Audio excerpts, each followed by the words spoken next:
No, Billy.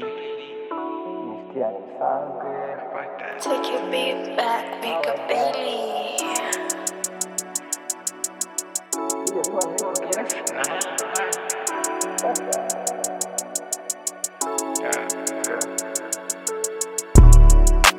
Pressure fit the midi right now. Ishaza wanzinye nibyobona. Pressure fit the midi right now. Inshuti dekasinye zibona. Yeah. Pressure fit the midi right now. Inshuti dekanye sinzibona. Pressure fit the midi right now. Inshuti dekasinye zibona. Pressure fit the midi right now. Ngana ngunda nachinyikoza. Busa nago wapi nichuza.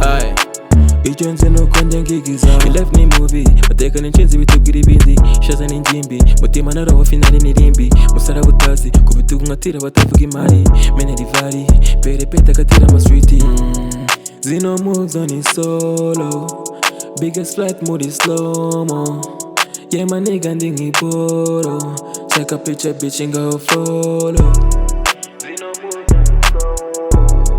Biggest flight mode is slow.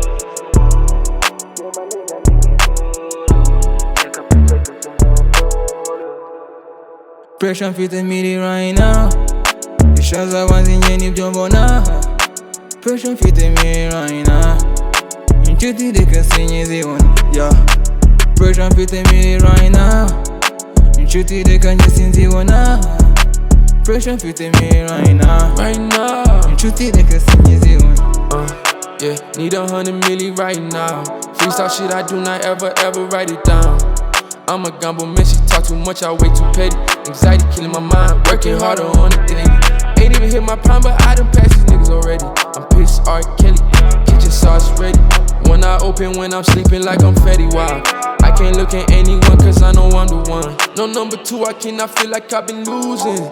She don't love me, she fell in love with my music. My number three, I fell in love with her movement.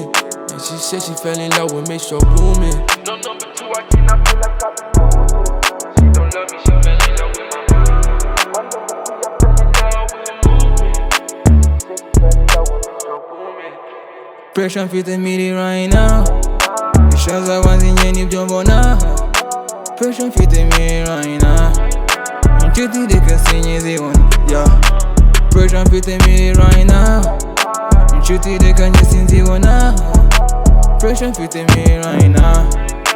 Inshuti dekasinye zibona.